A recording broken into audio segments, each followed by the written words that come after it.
Hi internet people. So this week's Riverdale was titled The Town That Dreaded Sundown and was super cool as an intro. So Jughead in the opening is doing like narration stuff and he's at the public library, and while he's at the library he's talking about serial killers and there's flashes of serial killers and it was really cool. I really dug the opening setup. Then getting into things, there's a lot. So actually I feel like I can condensely talk about this a tiny bit. Like, better than normal, which is weird. If you watch these, sometimes they get very sporadic, but I feel like this plot was a bit more, it was a bit easier for me to explain because there aren't as many offshoot plots. So, the Black Hood is still at large in Riverdale, and Riverdale citizens are really thinking it's the South Side because Riverdale people are being attacked, but not Southsiders, and the Southsiders are pissed because Riverdale people keep blaming them for this, but they actually think that the Black Hood is sort of like a hero because he's going after the crappy people of Riverdale who they dislike because they get treated like crap by the Riverdale people. So we find all of this out when Jughead is talking to Betty on the phone. He goes to the serpents table, and they're watching Archie's video, which has taken off, even though he says he deleted the original post. And I'm like, dude, if you deleted the original video, then whatever's being posted is like a video that people hijacked. I guess Riverdale's a big enough town that everyone was just like copy-pasting that video all over the place, or like downloading it themselves, I don't know. But he finds out that the serpents think Archie is like, they want to send a serpent after Archie, but he like talks them out of it, kinda sorta. The issue is that Archie is basically losing his mind. Like, he's so fixated on getting revenge that his ideas are not okay. Oh my, every decision he makes in this episode is dumb. One, he refuses to write this, like, apology letter disbanding the Red Circle, even though he gets suspended, and the entire football team gets suspended, like, from playing football. Another point is told he cannot come back on school property. So, okay, Reggie, the school drug dealer, wants him to sign the letter so they can all go back to playing football, and then when Archie refuses because he's like, we have to go after the Hood still, I'm like, really? You think it's a good idea to continue your plan to destroy the destroy the Black Hood, when the guy selling Jingle Jangle tells you it's a bad idea? You thinking it's still fine? Yeah. So Archie and Dilton wind up setting up their own plot. They're gonna go after the killer. Archie winds up buying a holster, a Kevlar vest, and ammo. Yeah. He also has this like shooting sequence where I was like, really, dude? Really? But he buys stuff with the weirdest looking driver's license I have ever seen. It said driver's license, right? Yeah. I don't know what that was. Like, it looked so weird. But he gets all of this stuff. He then winds up going into serpent territory to paint, with spray paint, a red circle. He then threatens, it's Sweet Pea, yeah, with a gun. Yeah, he threatens him, then doesn't think there are going to be ramifications after threatening the head, like the teen head of the teen division of the serpents. I'm just assuming there's a teen division. I'm guessing. So while all of Archie's dumb decisions are happening, Veronica is trying to figure out how her dad is involved because Archie says that her dad actually is what inspired him to make the video and that it was about fighting terror with terror. Her mom, though, keeps talking about how, like, she has blind faith in Archie and that she can support him, but like, it sounds a lot like Hermione is questioning how much she supports Highr'd and does not want this sort of thing to happen to Veronica by having Veronica support Archie no matter what he's doing. Which is good, sort of indirect mothering. But Veronica winds up making Red Circle t-shirts and being super supportive and even fishing a gun out of the back of a toilet for her boyfriend. Really, Veronica?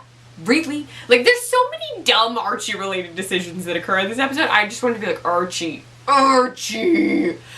His dad is so angry about all of this. Then, I'm pretty sure he almost gets arrested because after he threatens the serpents with a gun, a bodega owner in the South Side reports to the Riverdale police that, there's a red-headed kid waving a gun around. And then they go check Archie's locker. Gun's not there, but he hid it in the back of a toilet at the school.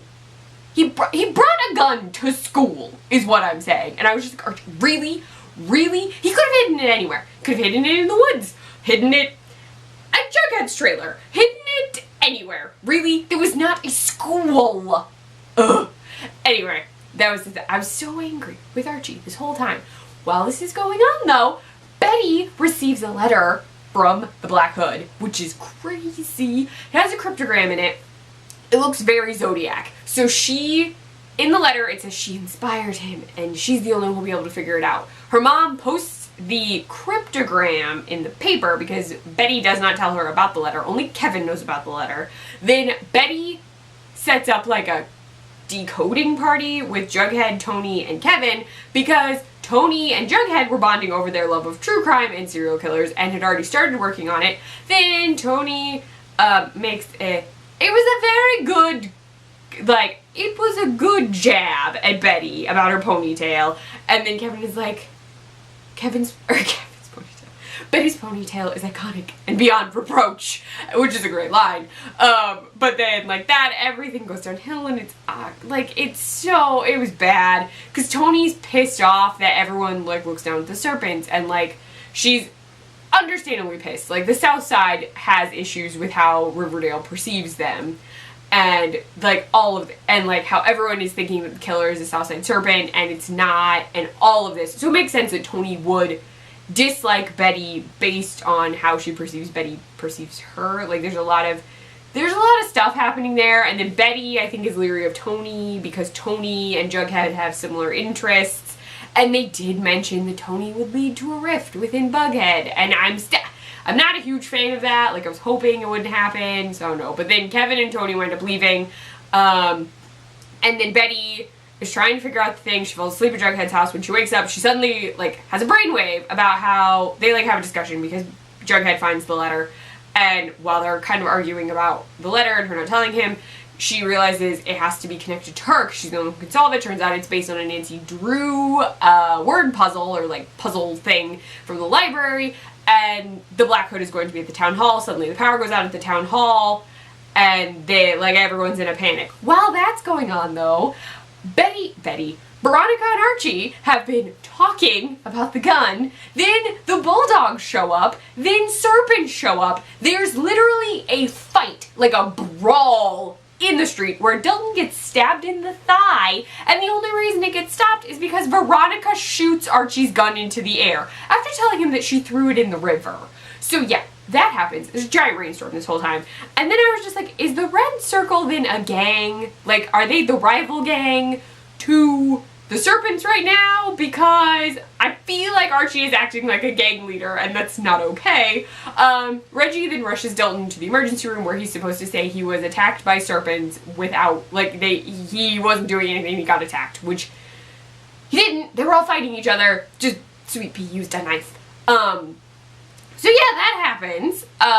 Then Veronica is bandaging up Archie. They talk. His dad almost finds out about the gun, doesn't. And then Veronica and Archie pitch the gun off of the Sweetwater River Bridge, which is good. No one needs that gun. I feel like someone's gonna find that gun and shoot someone with it is what's gonna happen, because, that's how Riverdale works. Sometimes, terrible things happen and everyone gets tied up in terrible plot. Not terrible plots, but, terrible events. So I'm thinking someone's gonna find the gun. But then, when things seem to have calmed down ever so slightly, Betty gets a phone call from an unknown number, and it's the Black Hood talking in a very, Veronica. I keep saying Veronica. Please note, I'm a little bit tired as I film this. I had a really long work training this week, but, on the phone, there's the kind of sound. Then next week's episode is called When a Stranger Calls, which admittedly is a horror movie I saw in theaters, the remake, and yeah, I laughed a lot, which is not a normal reaction to a horror movie. Yeah, but I am really excited for next week because I'm trying to figure out, if he's in his 40s, he can't be Betty's brother, which was a theory I was floating because they did mention somewhere that Betty's brother was going to appear, so I don't know. I'm also thinking he's not in the South Side. I think it's something else. I think it's something sneaky and weird, but somehow connected to Betty. I don't know. Maybe Betty Cooper isn't really a Cooper. Maybe she's somebody else's kid. I don't know. I'm just guessing at this point. But yeah, yeah, stuff is intense. There's gang fighting, guns, hiding in toilet bowls. Hiram Lodge is really enjoying all of this because I think Hiram Lodge is the devil. So that's a thing that I'm contending with. He's very evil. So yeah, lots of stuff. Kevin is in it more. I think Josie is back next week because admittedly Josie hasn't really been in the past 2 episodes, so I'm hoping she's back next week. But yeah, it's been interesting. Very interesting. And Archie is still making terrible decisions.